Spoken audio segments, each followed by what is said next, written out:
So I've shat myself on stage. Yes. I've been sick on stage many times. I've fallen off stages. I've had someone grab my balls on stage. Which one? Your balls? My actual balls. That's happened twice, actually. I've had complete blackout. I've had the wrong music, mic not working. I've given myself a black eye during a show. I've had all sorts. And the performance was so bad. It was so bad that for the rest of the day, nobody even mentioned it. I was expecting ridicule, but it was even worse.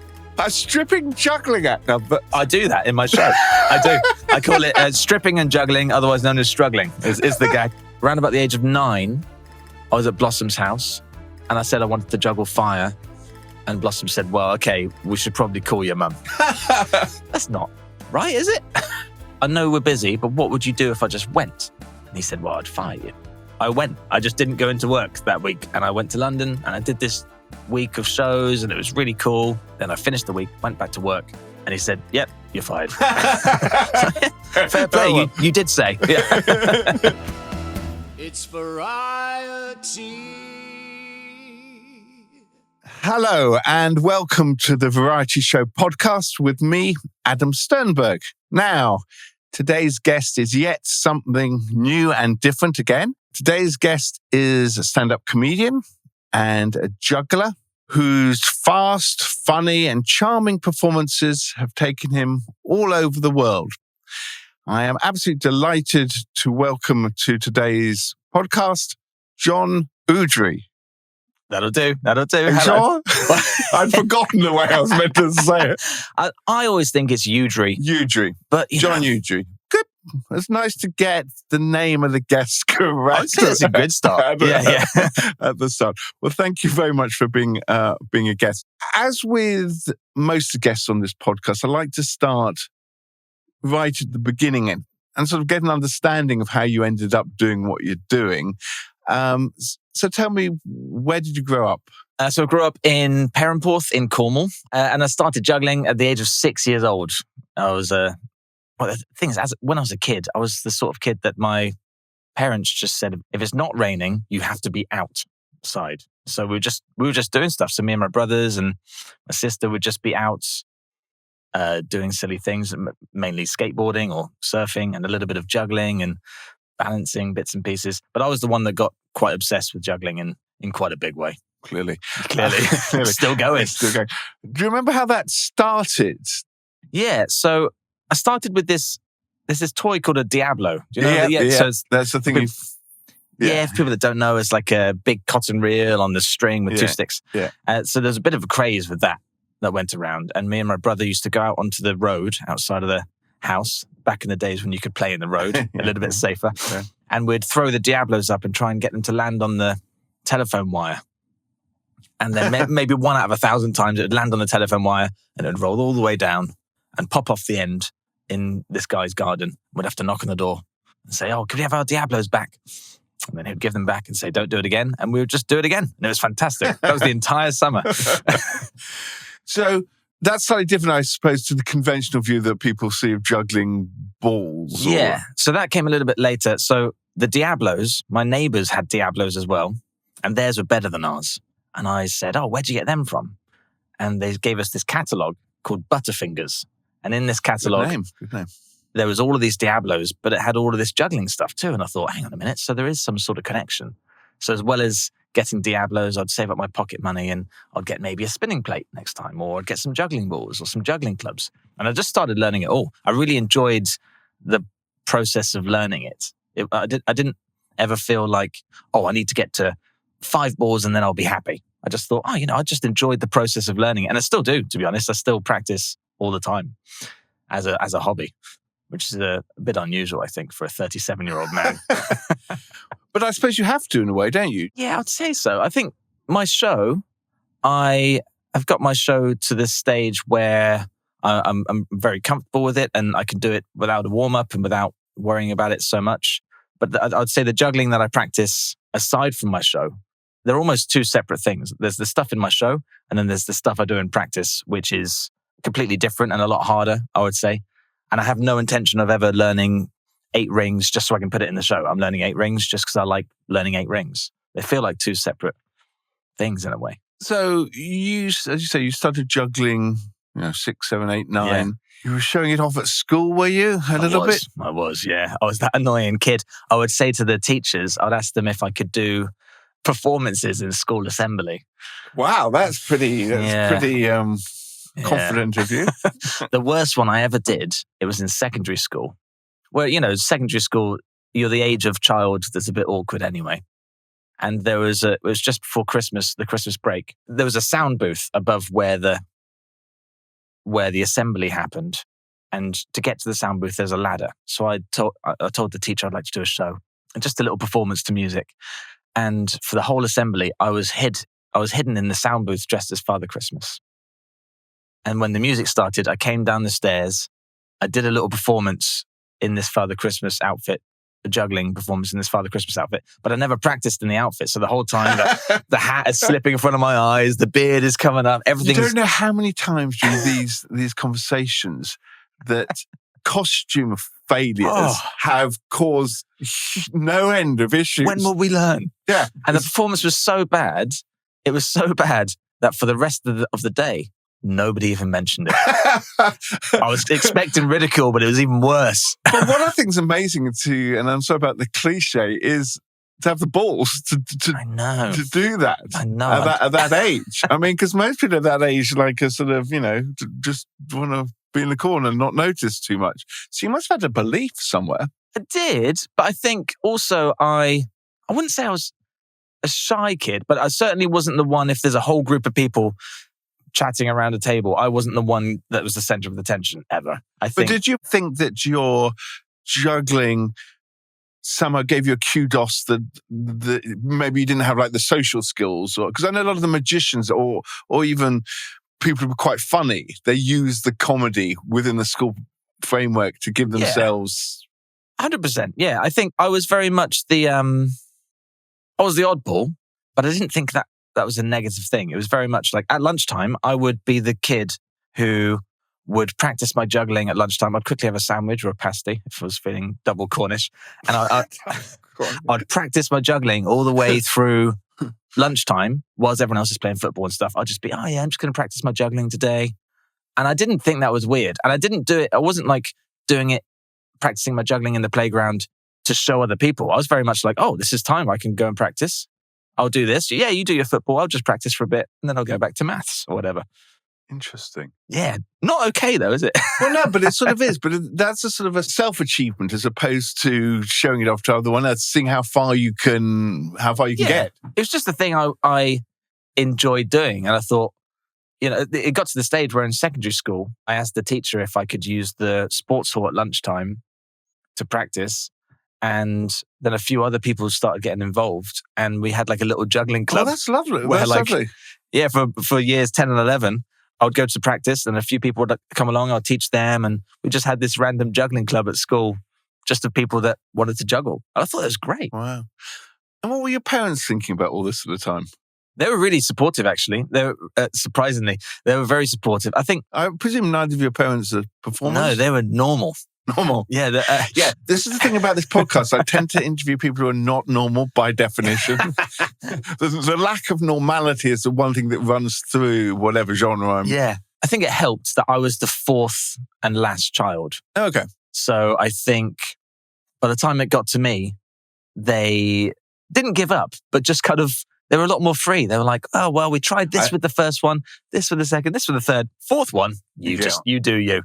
So it meant that from a young age, I was doing shows from the age of 10 years old. I was going off and out doing all sorts in different places. And they very much pushed it. They would find workshops and things around that I would be interested in. And they would take me to them. And it's great.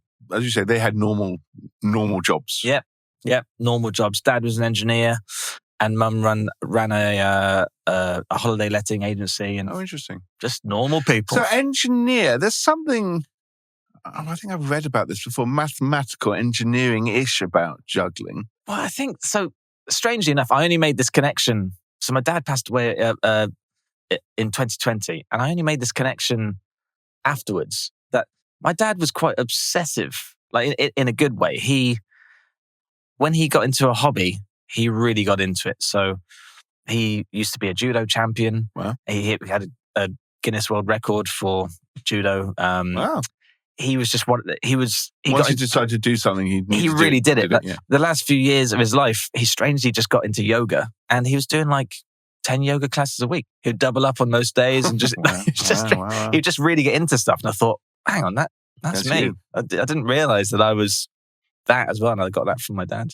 Yeah, it's just quite odd. And at what point do you think you suddenly thought it might be a livelihood as opposed to just a fun hobby thing? Yeah. Well, from the age of 10, I was doing lots of shows and workshops. There's this company called Jungle Bungle Jugglers who they used to do workshops and shows at holiday parks. And my parents took me to one day. They were just doing a workshop and I went along. And then they approached my parents about getting me to help with the workshops. And I was on £10 an hour. And I thought, I'm 10 years old. I'm living the dream. £10 an hour, 20 quid for a day's work. So obviously with this, I bought a lot of juggling equipment. So that meant from that age, I was teaching people and they would get me to do a performance at the end.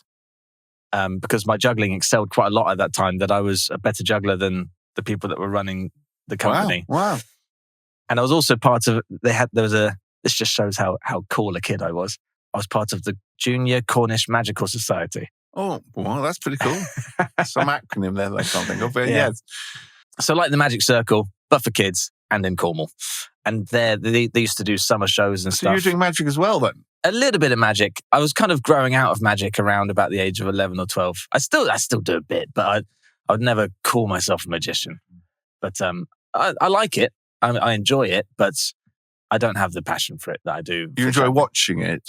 Yeah, I enjoy watching it, and I do card tricks occasionally, but I would still, I don't have the passion to learn it. There must be some complementary skill set, sort of dexterity and sort of, In a way, I think it's tricky because there's a lot of similarities with magic and juggling. I think the interesting one I find is that with juggling, you learn a skill so that people can see it.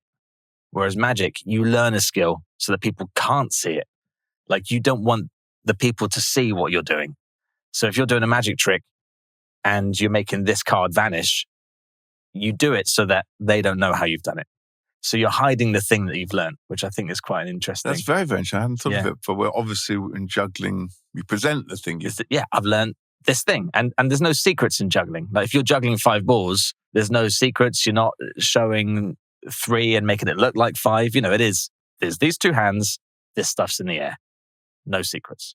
Whereas magic, you're saying, oh, I'm doing this thing, but you're actually doing that. So you're hiding the secret, which I think is quite an interesting. But also what that leads to is a completely different audience reaction. I think so. But because I've spoken to magicians about this, you get lots of people who get quite frustrated because they want to work it out. There's the desire to know how it's done.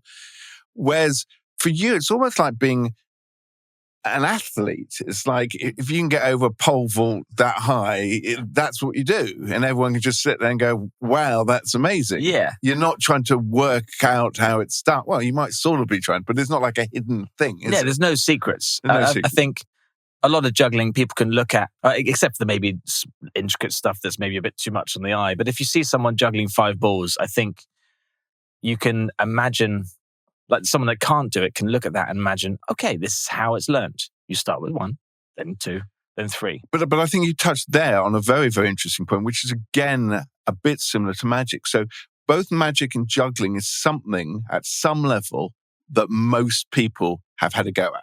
100%. Everyone at some point probably tries to juggle 3 balls. Yeah. I have. If someone throws them an orange and they struggle to catch it, or they know how difficult or how easy catching a thing is. Yeah. And in the same way, a lot of people buy small, magic game sets, compendiums, and try it out. So there's a feeling that it's almost within grasp, but not quite. Yeah. You know what I mean? That it's accessible. But I think you could say that for all entertainment in a way. Well, mate, if you look at a singer, you're like, oh yeah, I've tried to sing in the shower. I don't sound like that, but I can relate to it. Yeah, that's very interesting. That's very true. Maybe that's, on some level, the joy of entertainment is that it's something that we all either aspire to, have done, or can at least, as I say, Yeah. it's not like being a nuclear physicist where it's complete without outside. 100%. It's within your, I think people watch it knowing, oh, that's something I could have done if I wanted to. And Like, maybe it's people within also your think, grasp. if only I was disciplined enough to practice enough, Yeah. I could do this. 100%. Yeah. What subjects were you good at, by the way? The classic ones you'd expect a juggler to be good at. Maths, This is physics. Yeah, but this is fascinating, isn't it? Because other entertainers would generally be good at art subjects, Yeah. generally speaking. But yeah, maths and physics. Yeah.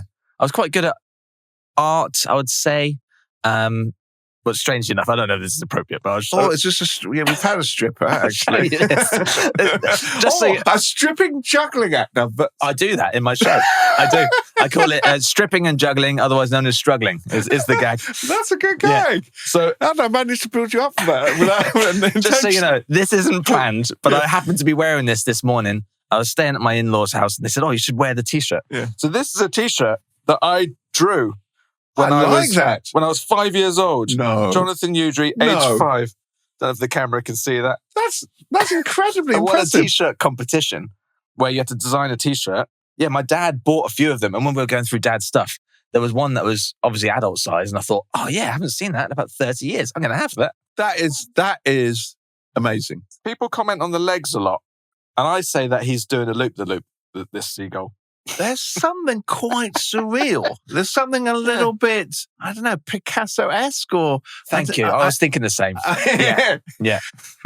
If you can maybe we could sell it on... Let's get some money. Yeah. Get some money in. Okay, so you're doing your maths, you're doing your physics. Was there any point that you weren't going to do juggling? That you were going to do a normal job? So I did my A-levels, and all the way up to my A-levels, I was obsessed with juggling. In my lunch breaks, after school, whatever. Sometimes, dare I say it, skipping classes in college to go juggling. I was really obsessed with it, and I really was very into it. Sorry, can we stop there? Can we do that first picture up the top with the clowns? Right, yes. How old would you have been there?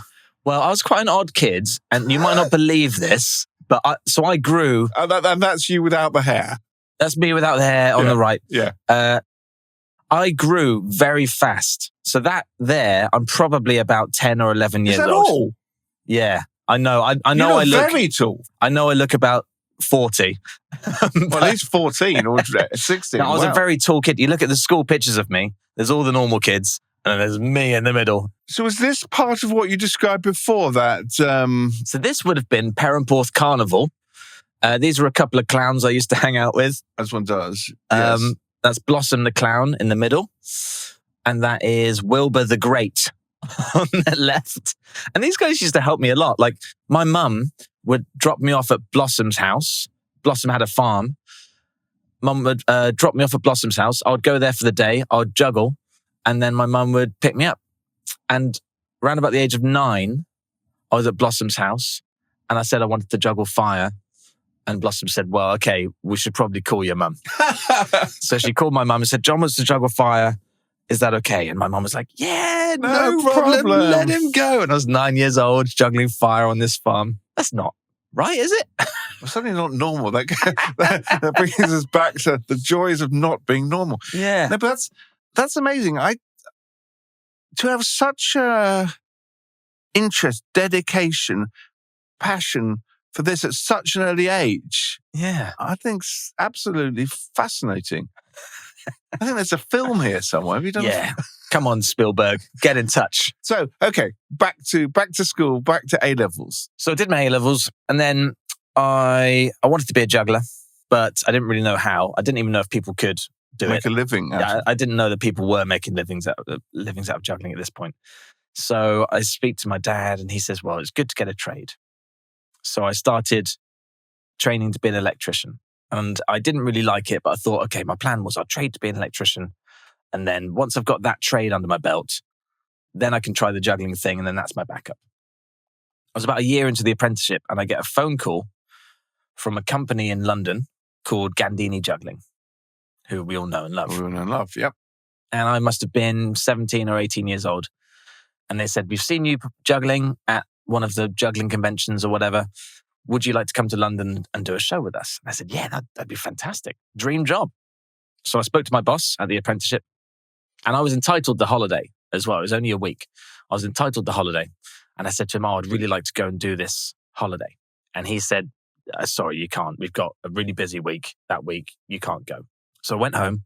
I spoke to my mum and dad, and I said, I don't know what to do.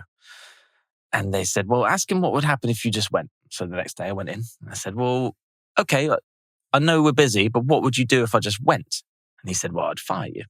So I went back to my mum and dad, and they said, right, call his bluff. So I went. I just didn't go into work that week. And I went to London and I did this week of shows, and it was really cool. And it was during that week that Sean told me that, people do make a living out of this. You could just come and do this. Then I finished the week, went back to work, went in with my tools, and he said, yep, you're fired. Fair play, you did say. Yeah. Yeah, so it was around that point I just thought, well, I worked in a little cafe for a while, saved up some money and moved to London. My plan was I'd give it a year in London trying to make a living being a juggler. And if that didn't work, I'd come back and finish my apprenticeship. And I'm still doing it. Can I ask you the progression, though, from juggling items, getting better at it, juggling more of them, to actually conceiving a show in your head? That's very different, I think. Yes, exactly. So how does that work? Or how did that start for you? I learned by doing. I learned by making a lot of mistakes. And I can honestly say, from starting at the age of 18, doing it as my full-time job, I don't think I did a good show until I was maybe 28. What do you mean by a good show? One that I thought really went down well and that I was proud of. I think, because I was finding my voice a lot of the time. I was doing shows in so many different places. I was doing everything. I was doing children's parties. I was doing corporate events. I was doing street shows. I was working in cabarets. I was doing comedy clubs. I was doing everything. Did you ever do something like Covent Garden? Yeah. You did? Yeah. Did you do Covent Garden? I didn't do Covent Garden, but I did the South Bank. Okay. So I was doing shows down there. So I've always thought that's quite a demanding thing. You have to be good. Not only good at what you do, but good at keeping the audience. Yeah. I kind of learned that it's not really about the tricks there. No one, and in a way, I hate to say it, it's not really about the tricks ever. I think that's true. And I've had the conversation of, even with like magicians, I mean, it is sort of about the tricks, but it's more about the personality. 100%. I would say that if I went on stage and I juggled 5 rings and I had a good show and good personality and good banter, that would win every time over someone juggling 9 rings who doesn't have that stuff. Yeah. So this conversation, sort of keep going back to magicians, but I always find that fascinating. You get the nerdy, intellectualized magicians who are just concentrating on technique, who are fantastic, but have no rapport. 100%. You look at some of the best jugglers in the world. If you go in purely technical best jugglers in the world, they'll be the first to admit that they aren't the best performers or the best conversationalists or good at putting a show together, But I think it's about finding the balance. There are, of course, exceptions, but I've seen people in Covent Garden stood there practicing juggling 7 clubs with, bouncing a ball on their head and doing crazy stuff. And you just see people walking by. And then you see one person with 3 clubs doing very basic stuff, but they've really got the audience in. I think the key to a good show with juggling is finding a way to make the audience care about it. Because why would they otherwise? If I'm just going to juggle, what makes them interested and invested and care about it if it goes wrong? How long then would a typical juggling show? I know this is probably endless, but typically how long is an ideal juggling show? Well, it depends. So I did a show last night, for example, which was 75 minutes. Wow. Yeah. Well, to be honest, it was meant to be an hour, but I was having too much fun. Just you? Just me. Yeah. Yeah, but that's a tour I'm doing at the moment of my solo show. But when I introduced you, I mentioned you were a stand-up comedian. Yeah. So what's then the relationship between the comedy and the juggling?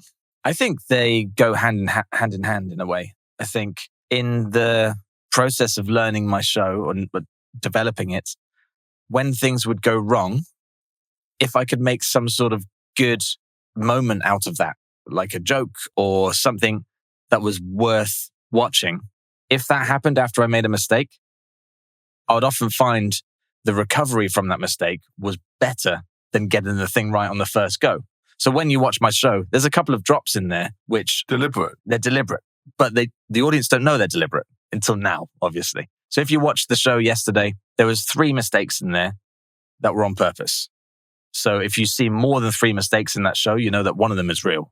Which actually brings me on to another question. Any juggler will drop stuff. Yeah.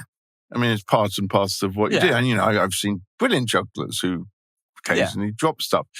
Would you regard dropping stuff as a failure? Nah, it's a gift. It is an absolute gift.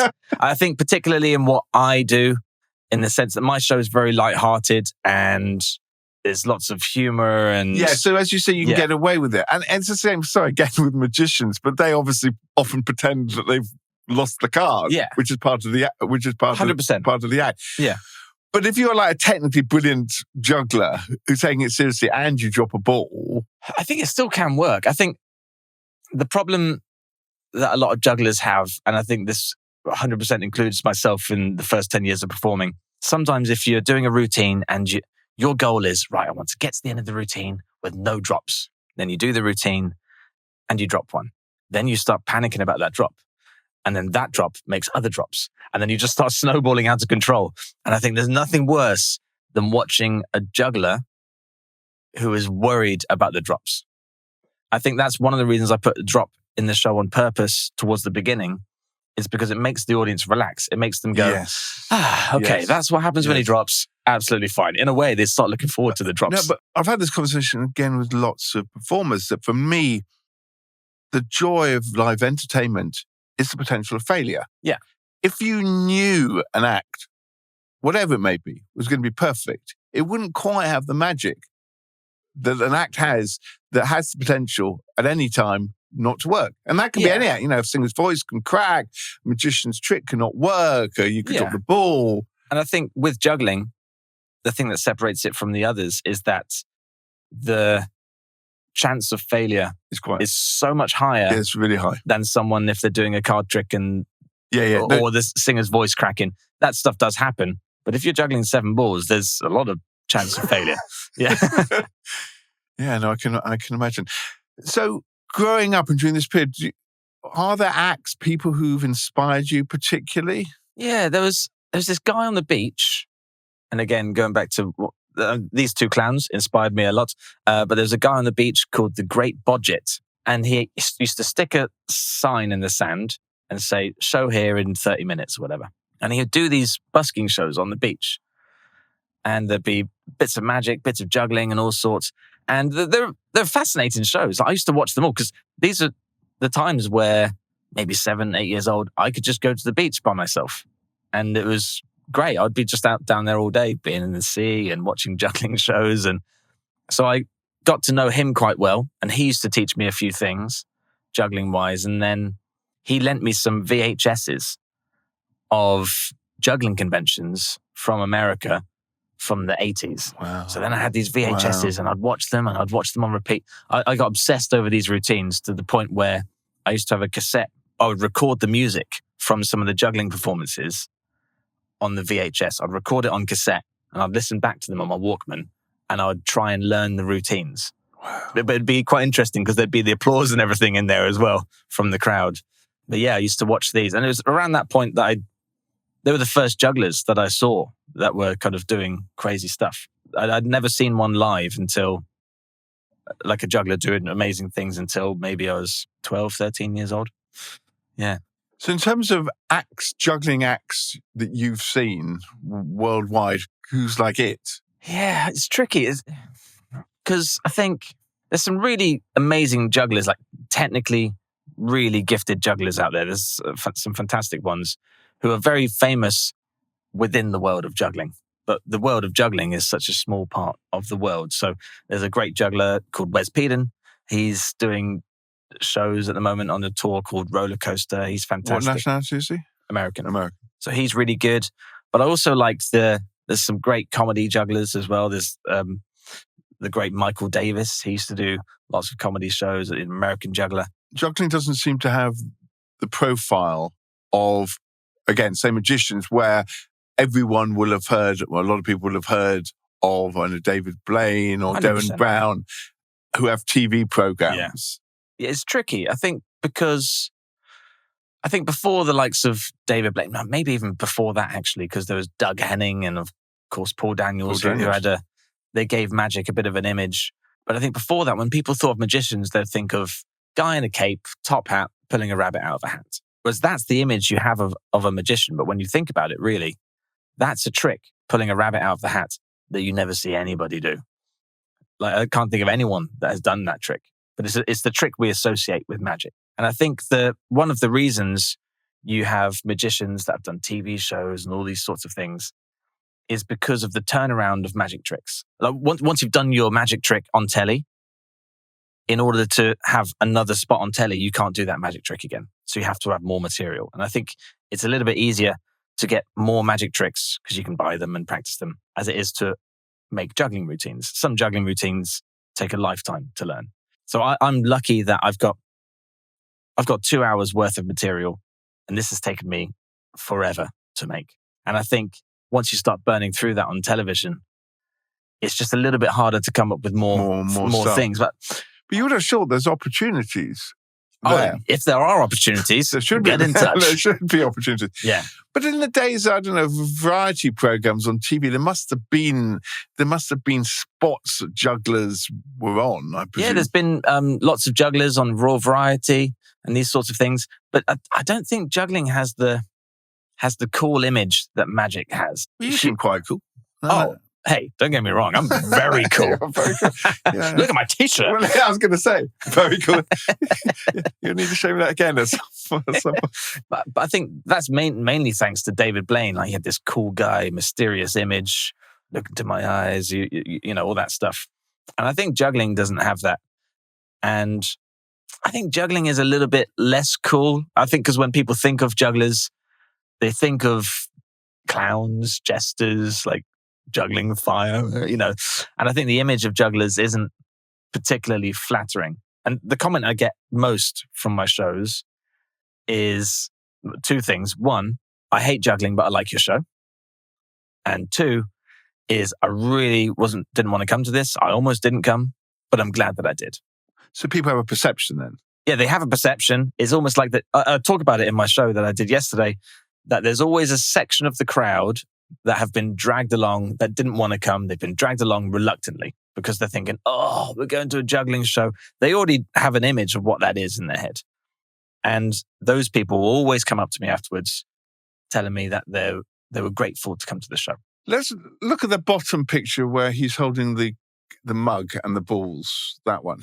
You know, very good looking and cool and sort of, that's not... Thanks, man. But that isn't what a juggler... Yeah, jugglers, it's a perception thing, isn't it? Yeah. I think jugglers are... It's more the clowny, sort of geeky. Or hippie-ish and scruffy. Yeah, or hippie-ish and scruffy. Yeah. You don't look hippie-ish and scruffy. I think that's one of the reasons I like the tie, by the way. Thank you. I always make myself wear suits in my show. I do enjoy wearing a suit. I think already it shows a different side of juggling. When you go to a juggling show and someone comes out in a nice suit, already you're a bit like, okay, this is not... He's not coming out in scruffy clothes and a big red nose on his face. This is something else. Yes. I mean, it does give a slight touch of class to it that juggling doesn't have in some other views. And I think juggling, again, is a universal thing. It probably exists in all cultures, I think. Yeah. Yeah, there's some... And throughout history, clearly. The earliest documentation of juggling is 4,000 years ago in the pyramids. In the walls, there's some hieroglyphics of people stood like this. Lots of with balls. Like that. It's the first documentation of juggling. They stood in various ways with balls. Egyptian jugglers. Yeah. But exactly. Yeah. I always like, unfortunately, these podcasts to talk about when things have actually drastically gone. I've had all sorts. Give me your most drastically wrong story without giving you too much sleepless. Okay, so I've shat myself on stage. Yes. I've been sick on stage many times. I've fallen off stages. I've had someone grab my balls on stage. Which one? Your ball balls? My actual balls. That's happened twice, actually. Assaulted on stage. I've I've had complete blackout. I've had the wrong music. I've had mic not working. I've given myself a black eye during a show. And it came up. It was one of those ones that came up fast. Like I've had all sorts. Yeah, I've only shat myself on stage once. I've been bitten by a pig during a show. How did that happen? Good question. So I did this tour. I didn't think we were going to get onto this, but I did this. We get onto everything. I did this tour called the ABC tour. That I did a show in 26 places, one for each letter of the alphabet. So it started off easy, like an A, I did a show in an aquarium, B in a bakery, C in a castle, etc. And then throughout the tour, I did progressively stranger places. So I did for T, I did a show, an hour-long show on a trampoline, bouncing up and down, juggling and telling jokes. And it was so exhausting that at the end, I was sick in a bin. I did a show at for N, I did a show at Naturist Resort. So naked audience, naked juggler, cold day. I did that. What a great concept. For P, I did a show in a pig pen surrounded by pigs. And during the show, one of the pigs got me. Did you do every letter? Every letter. So where were you on X? X was a bit of a crafty one. I did a Xmas show. Okay. But I wrote a book about it as well, which is available online and Waterstones. So that's very creative. So over how long was that? Well, this was I was adamant that I wanted to do the alphabet in order. I don't want to do A, then T, then, I really wanted to do it in order. And it was such a nightmare to book. Well, I can imagine the planning of it must have been horrendous. It was a nightmare. So I would call places. So for example, the zoo. I did a show at the zoo and I'd call the zoo because I filmed them all as well. There's you can buy like the documentary from the website. For the zoo, I called zoos and said, can I do a show at the zoo? And they said, yes, we've got this little stage area where you can do a show. And I said, Nick, I know. The reason I want to do this tour is I want to do shows in places where you don't normally have shows. So I don't want to do a show on the stage at a zoo. I want to be in with the meerkats. So I had to call lots of different zoos, and I managed to find one that would let me. I did a show whilst I'm feeding lemurs in the zoo, and there's another bit when there's one where there's fruit bats flying around, and so I was like in with the animals. This sounds like a great documentary. It was. I hate bats. I've got a thing against bats. Oh. And these guys were huge, and I'm doing the show, and this zooming over. It was horrible. But it was fun, When was this that you did this? So I must have started in 2016, and I did the last one in 2019 because it took about a year of. Initially, I tried to do a Kickstarter. That didn't work, and then I tried. There was about a 6-month gap between some of them because I was really trying to get S. I did a show at the Snow Zone in Milton Keynes. I wanted to do a show in the snow at -10 degrees. And that was the whole booking scenario, and the doing of that show was an absolute nightmare.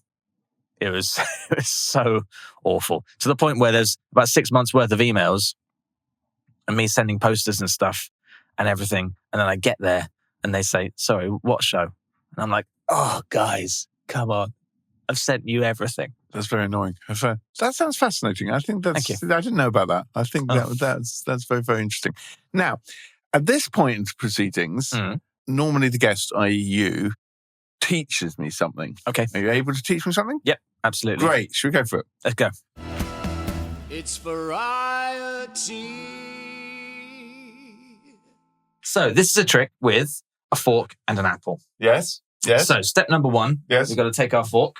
We're going to put it on our arm. Yes. And then we're going to go throw, catch the fork. This is on my right arm. Either arm. Are you right or left-handed? Right-handed. Okay. So what I recommend with this as well, using a little bit of knees. So going down, up, catch. Down. Okay. That's attempt number 1. That's fine. So this is what I mean. Down, up, catch. Yeah. It's not a huge throw, just a little. I've never seen anything more perfect. Let's do it one more time just to make sure it wasn't a fluke. Down, up. But you seem to do it very gently. I've been doing this for a lifetime. Oh, that's more gentle. Yeah. All right, fork down. Yeah, fork down. Apple up. Apple up. So now, in the same hand, yes, we're going to do the first step of juggling. Yes. Throw, catch. Oh, I think I can do that. Okay, a little bit higher. All right, so now we're going to combine both. I can see this ending in tears, but yes. We're going to put the fork on the arm. Yes. We're going to hold the apple. Yes. And what we're going to do is, with our knees, going down, up. Yes. We're going to throw the apple. Yes. catch the fork. Oh, oh no. He makes it look so easy. You see. This is the goal. And I think you can do this. So, your goal. So, I taught this to my wife yesterday, and she's an amazing aerialist. Is she? Yeah, she's a fantastic aerialist, Yeah. one of the best around. But she's not as much of a juggler. But she can learn this trick. So, if she can do it, you can do it. Come on, you got this. So tell me the skill here. So, you're going to do it. You're going to go down, up, and catch the fork. That's all we're doing first. Just focus on. What am I doing with that? So, you're going to throw the apple at the same time. Yes. Go, throw the apple and just catch the fork. And let the apple drop. I'll get the apple.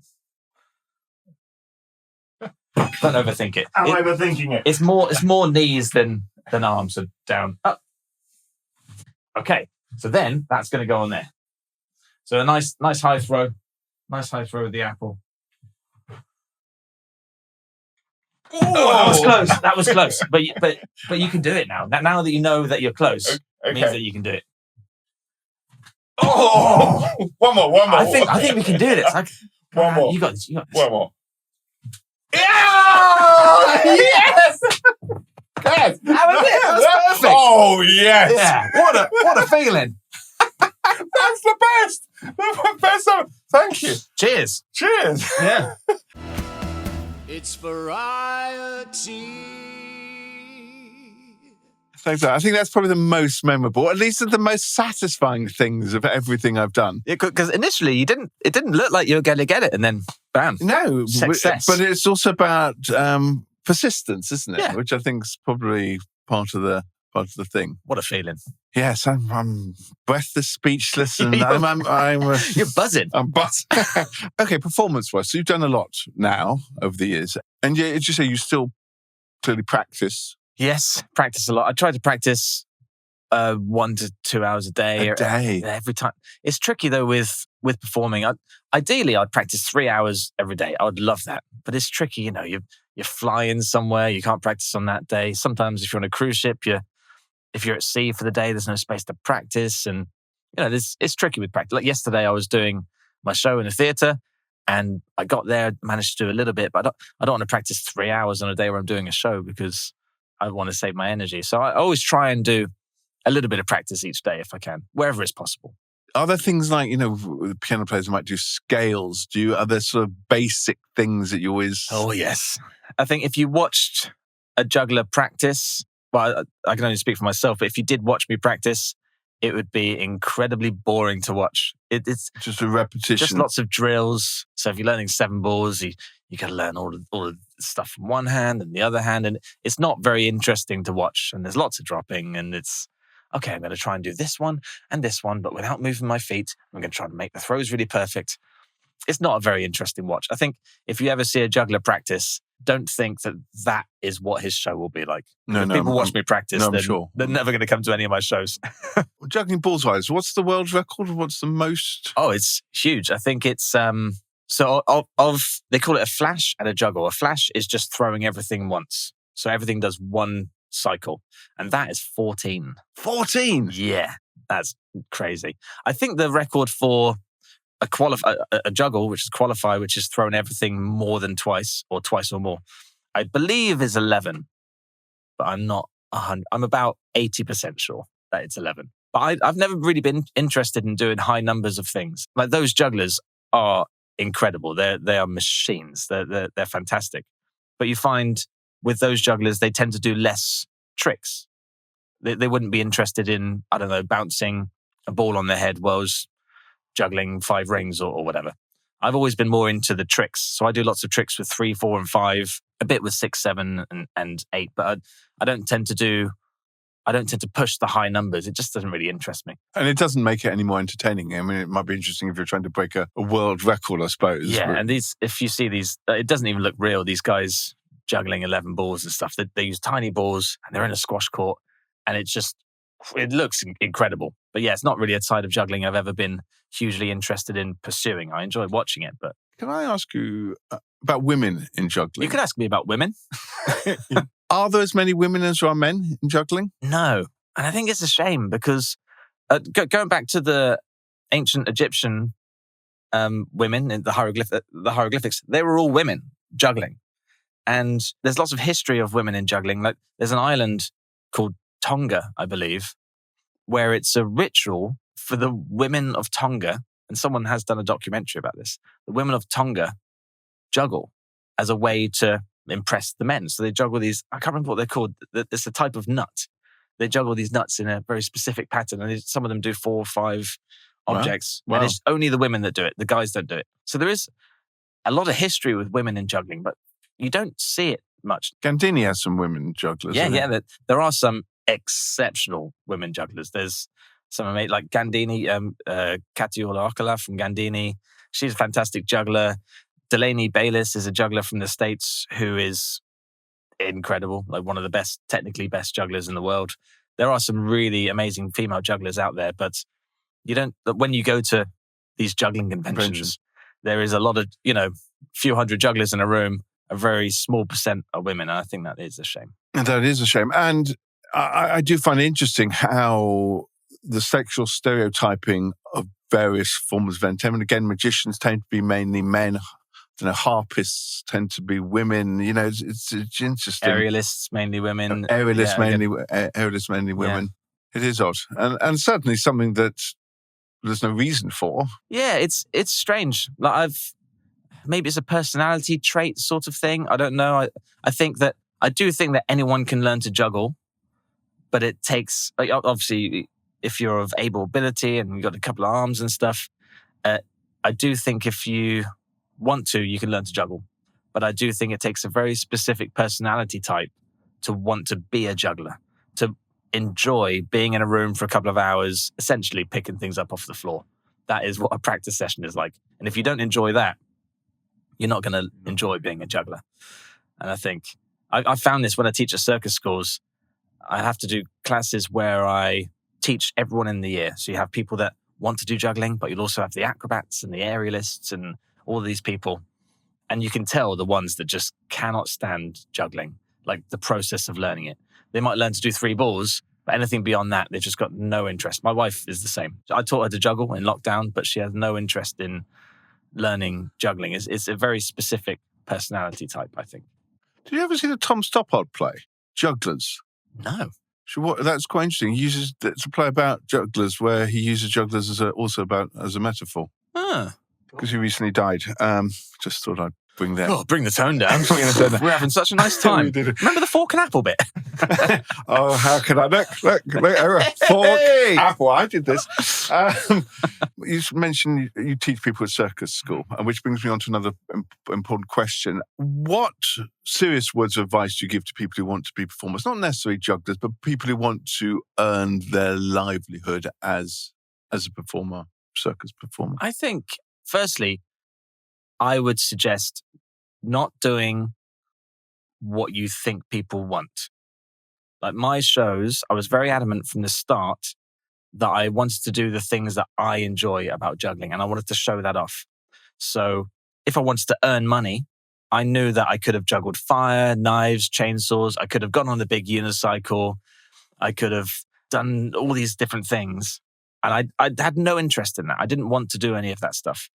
Instead, I wanted to show the audience what I enjoy about juggling. So when I made my show, if I went to any audience and said, what would you like to see? They would all mention chainsaws or a unicycle or a big ladder or something. They would all mention that because they don't know any better. And why would they? They haven't looked at juggling for the past 30 years.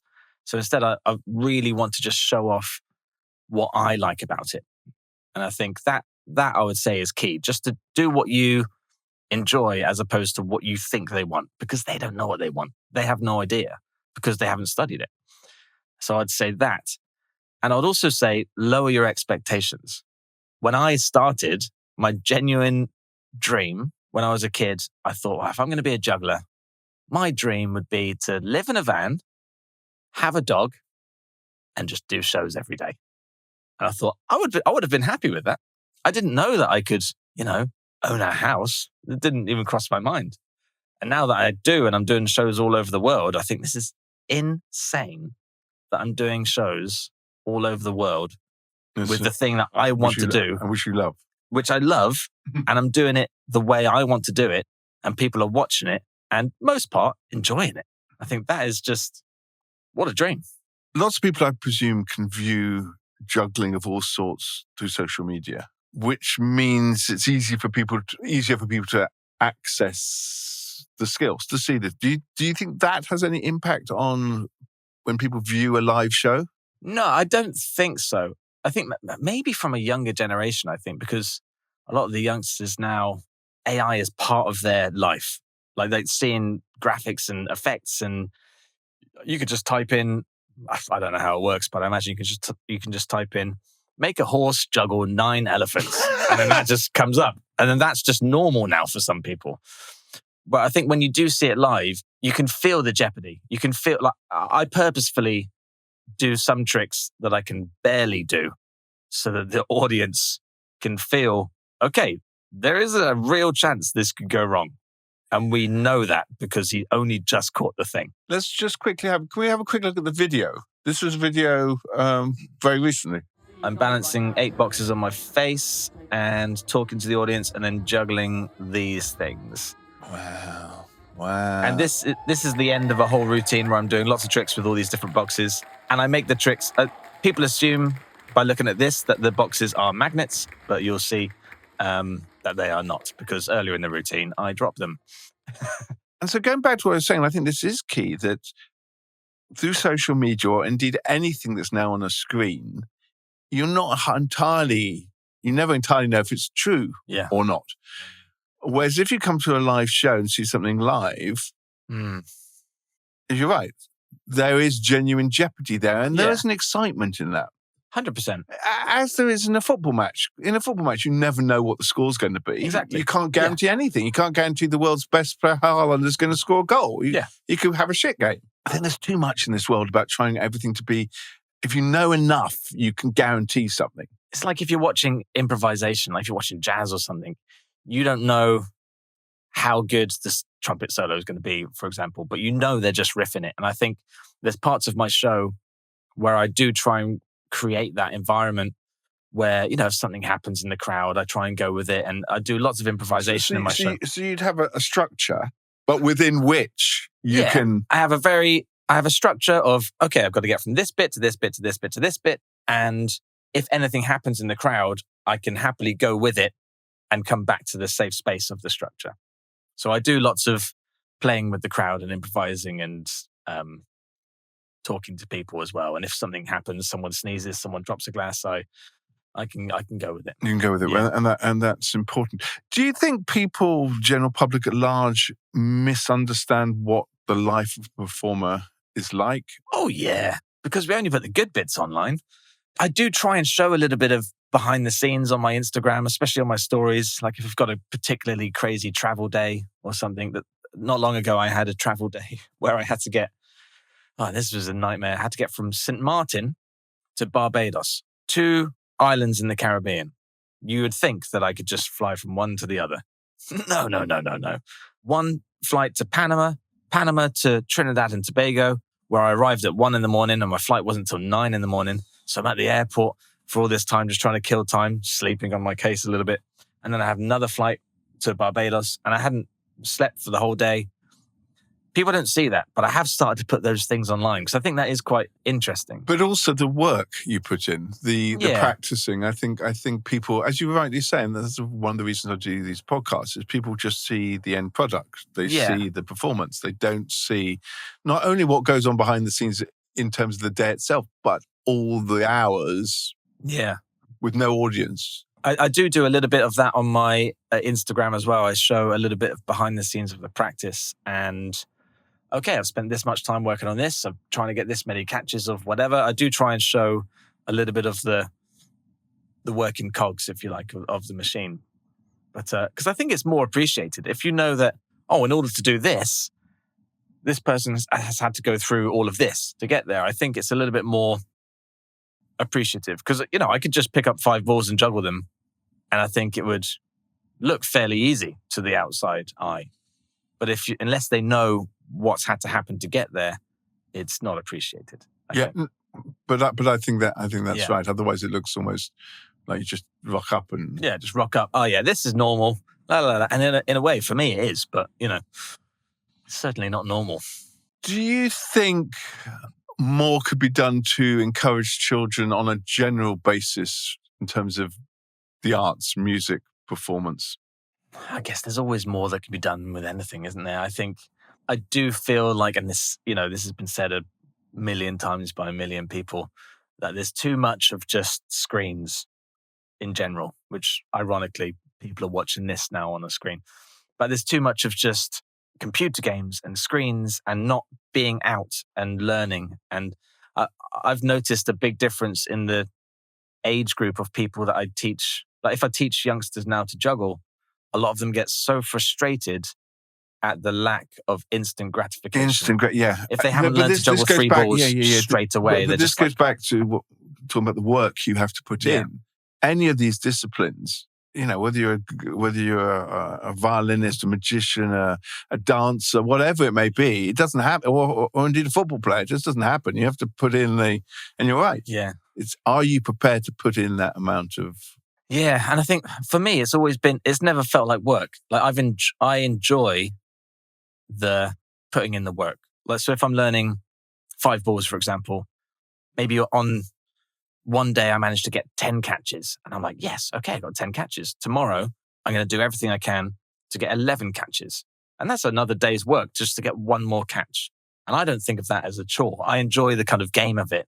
I enjoy the physicality and I like the feeling of the juggling in my hands. Which I know sounds a bit mad, but I enjoy the kind of when I am the juggler and I'm keeping all of these things up in the air, like juggling 7 balls using just my 2 hands. When I'm looking at it from below and I'm in control of this pattern, that is an incredible feeling, I think.